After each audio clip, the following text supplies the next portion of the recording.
पहले एपिसोड में हमने कुछ सवाल उठाए थे। क्या जिन गांवों में आरएसएस का सामाजिक समरसता मंच सुलह समझौते के लिए गया, वहां अछूतों के जीवन में कोई बदलाव आया है? क्या वे अब सम्मानजनक पेशा में हैं? क्या ऊंची जातियां उन्हें अछूत नहीं मानती? क्या वो होली के त्योहार पर उन्हें गले लगाती हैं? क्या आरएसएस सामाजिक समानता स्थापित करने में सफल रहा है? इन सभी सवालों का जवाब बहुत उत्साहजनक नहीं है। आरएसएस छुआछूत उन्मूलन के लिए प्रतिबद्ध तो है, लेकिन उसकी समस्या ये है कि इस उद्देश्य को आंदोलन करके हासिल नहीं करना चाहता। वो दलितों को संगठित करके उनके समानता के अधिकार के लिए बिना किसी समझौते के मजबूती से संघर्ष करना नहीं चाहता। वो ऊंची जातियों से टकराव नहीं चाहता, क्योंकि वो शुरू से उसके ठोस आधार रहे हैं। उनके समर्थन पर उसका अस्तित्व है। वो जिस डाल पर बैठा है उस पर कुल्हाड़ी कैसे चला सकता है? ऊंची जाति के लोग छुआछूत करें या न करें, आरएसएस ये उनकी इच्छा पर छोड़ देता है, और वो वही करते हैं जो उनकी आदत बन गई है। जैसा कि रिपोर्ट दर रिपोर्ट बताते हैं, ऊंची जातियां दलितों के साथ वैसा ही व्यवहार करती हैं जैसा उनके पूर्वज सदियों से करते आ रहे हैं। क्रांति और आंदोलन पुराना सामाजिक ढांचा ध्वस्त करके नया ढांचा बनाता है। आरएसएस किसी क्रांति, आंदोलन या ढांचागत बदलाव में विश्वास नहीं रखता। इसीलिए दलित शोषण, अत्याचार से लड़ने के लिए खुद रास्ता ढूंढते हैं। एक रास्ता है किसी संगठन से जुड़ना, समाजवादी, मार्क्सवादी, माओवादी, बहुजन संगठन। दूसरा रास्ता है दूसरे धर्म को अपनाना। आरएसएस नहीं चाहता कि दोनों में से वो कोई भी रास्ता अपनाए।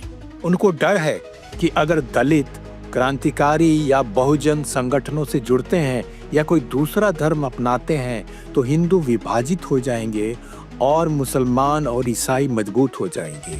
वो दलितों का अलगाव रोकने के लिए हर संभव प्रयास करता है। इसके लिए आरएसएस ने एक मशीन का आविष्कार किया, एक ब्रेन वॉशिंग मशीन, दलितों के दिमाग धोने वाली मशीन। उसने देखा दलित समुदाय अंबेडकर को एक महापुरुष के रूप में पूजता है। उसने एक झूठ फैलाया कि आरएसएस संस्थापक हेडगेवार और अंबेडकर गहरे मित्र थे। उसने झूठी कहानियां फैलाई कि अंबेडकर आरएसएस के काम की प्रशंसा करते थे। यह भी कि अंबेडकर कहते थे कि आरएसएस संगठन में छुआछूत नहीं है, क्योंकि ऊंची जाति के कार्यकर्ता अछूत जाति के कार्यकर्ताओं के साथ बराबरी का व्यवहार करते हैं। हकीकत ये थी कि हेडगेवार के समय में भी आरएसएस ने कोई ऐसा नियम नहीं बनाया था कि ऊंची जाति के कार्यकर्ता अछूत जाति के कार्यकर्ताओं के साथ एक ही कमरे में सोएं या साथ खाना खाएं। संघ नेतृत्व ने इसे ऊंची जाति के कार्यकर्ताओं की इच्छा पर छोड़ दिया था। उस समय के अत्यधिक रूढ़िवादी माहौल को देखते हुए हम ये मान सकते हैं कि ज्यादातर ऊंची जाति के कार्यकर्ता अछूत कार्यकर्ताओं से अलग सोते या खाना खाते थे। आरएसएस की ब्रेन वॉशिंग मशीन ने एक और झूठ फैलाया कि अंबेडकर भारत को हिंदू राष्ट्र बनाना चाहते थे। यह भी कि वो भगवा ध्वज को राष्ट्रीय ध्वज बनाना चाहते थे, और तो और वो सावरकर के हिंदू वर्चस्ववादी विचारों के समर्थक थे। सच्चाई ये थी कि अंबेडकर भारत को एक धर्मनिरपेक्ष देश बनाना चाहते थे। उन्होंने जीवन भर हिंदू धर्म की बुराइयों से संघर्ष किया। अपने अनुयायियों को कहते थे, हिंदू देवताओं की पूजा मत करो, मंदिरों में मत जाओ, विवाह और अंतिम संस्कार में हिंदू रीति रिवाजों का पालन मत करो। ऐसा व्यक्ति हिंदू राष्ट्र का हिमायती कैसे हो सकता है? आरएसएस यही नहीं रुका। उसने दलितों के बीच ये झूठ फैलाया कि अंबेडकर मुस्लिम और ईसाई विरोधी थे। इसके पीछे उसकी मंशा साफ थी, दलित लोग इस्लाम या ईसाई धर्म न अपनाएं। सच तो ये था कि अंबेडकर विचार में जितने हिंदू विरोधी थे उतने ही इस्लाम और ईसाई विरोधी भी थे। उनका कहना था कि ये तीनों धर्म ईश्वर में विश्वास करते हैं और मैं ईश्वर में विश्वास नहीं करता। उनका कहना था कि ईश्वर में विश्वास से पूजा और प्रार्थना में विश्वास पैदा होता है, और पूजा और प्रार्थना में विश्वास से पुरोहित पैदा होता है, और पुरोहित वह दुष्ट व्यक्ति है जो अंधविश्वास पैदा करता है और इस प्रकार समाज का विकास अवरुद्ध कर देता है। अंबेडकर ने हिंदू धर्म को अस्वीकार कर दिया था, फिर भी आरएसएस ने उन्हें स्वीकार किया। उनका नाम उन महापुरुषों की सूची में जोड़ दिया जिनके नाम उसके कार्यकर्ता हर सुबह याद करते हैं। सोचिए, दलित का अलगाव रोकने के लिए आरएसएस को कितनी जरूरत थी अंबेडकर के देवदूत जैसी आभा की। उनमें उसको वो महाचुंबक दिखा जिससे वो दलितों को आरएसएस में खींच सकते थे। पिछले 40 सालों में आरएसएस ने हिंदुओं को संगठित करने के लिए भगवान राम में भक्ति का खूब इस्तेमाल किया है। अयोध्या में राम मंदिर के लिए आंदोलन, उसका निर्माण और भव्य उद्घाटन, ये सभी आरएसएस की राम भक्ति का लाभ उठाने और दलितों समेत निचली जातियों के लोगों को आरएसएस में शामिल करने की बड़ी परियोजनाएं थी। 22 जनवरी 2024 को अयोध्या में नए राम मंदिर के मुख्य प्राण प्रतिष्ठा समारोह में मुंबई के एक दलित दंपति विट्ठल कामले और उनकी पत्नी को प्रधानमंत्री नरेंद्र मोदी के साथ अनुष्ठान करने के लिए आमंत्रित किया गया। आरएसएस के लोगों ने दलितों से कहा, आप जानते हैं रामायण किसने लिखी थी? वाल्मीकि ने। वो ब्राह्मण नहीं थे, ना ही क्षत्रिय या वैश्य, वो शूद्र थे। और शबरी का नाम सुना है? वो अछूत थी, लेकिन राम के प्रति उसकी गहरी भक्ति थी। वो जंगल में वर्षों तक राम के दर्शन का इंतजार कर रही थी। जब राम उसके पास आए तो उसने उनको जूठे बेर दिए। उसकी सच्ची भक्ति देखकर राम ने बेर प्रसन्नता पूर्वक खा लिए। वाल्मीकि और शबरी की कहानियां सुनाने का उद्देश्य था दलितों के मन में ये धारणा स्थापित करना कि भगवान राम उनके भी उतने ही हैं जितने कि उच्च जातियों के। आरएसएस दलितों को कभी ये नहीं बताता कि प्राचीन हिंदू समाज में आखिर वाल्मीकि या शबरी अछूत कैसे बने। प्राचीन हिंदू समाज को 4 वर्णों में किसने बांटा? समाज के एक बड़े हिस्से को अछूत घोषित करके समाज से किसने अलग किया?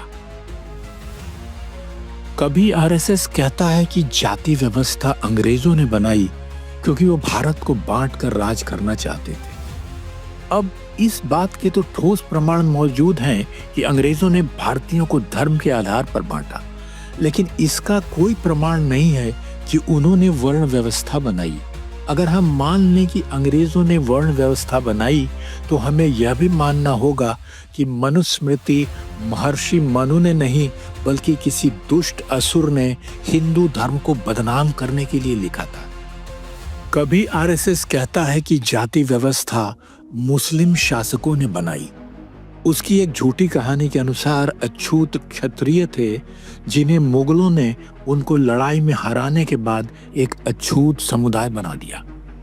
इतिहास की मनगढ़ंत घटनाएं, महाकाव्यों में शुद्र चरित्रों का चतुर उपयोग, महापुरुषों के विचारों का मिथ्या प्रस्तुतिकरण, इन सब का उपयोग करके आरएसएस ने दलितों को रुझाने के लिए एक मिथक दलित पुराण बनाया है। इस पुराण से उसको बहुत फायदा हुआ है। एक बड़ी संख्या में दलित उसके कार्यकर्ता और समर्थक बन गए हैं और बनते जा रहे हैं। लेकिन उससे भी काफी बड़ी संख्या में दलित हैं जो आरएसएस के दलित पुराण के बहकावे में नहीं आते। उनकी नजर में आरएसएस का दलित प्रेम सच्चा प्रेम नहीं बल्कि एक पाखंड है। आरएसएस केवल दलितों को हिंदू समाज के अंदर रखना चाहता है, लेकिन वह नहीं चाहता कि वे ऊंची जातियों से सामाजिक बराबरी के लिए कोई संघर्ष करें। अंबेडकर आरएसएस की महापुरुषों की सूची में है, उनको वो याद करता है, लेकिन ये बस स्मरण भर ही है। वो अंबेडकर की मूर्ति पूजा तो करते हैं, लेकिन जाति व्यवस्था को ध्वस्त करने के उनके मिशन को आगे नहीं बढ़ाते। अंबेडकर का चोला तो पहनते हैं, लेकिन उस चोले के अंदर अंबेडकर नहीं हेडगेवार होते हैं। आरएसएस का एकमात्र उद्देश्य है दलितों को हिंदू धर्म से बाहर जाने से रोकना। कई मामले में वे सफल होते हैं, लेकिन कई मामलों में असफल। इसकी वजह यह है कि आरएसएस दलितों की बुनियादी समस्याओं, सामाजिक अलगाव, बहिष्कार, अपमान, गरीबी, हिंसा, उनके समाधान के लिए काम नहीं करती है। उत्पीड़न से बचने के लिए दलित इस्लाम, ईसाई या बौद्ध धर्म अपना लेते हैं।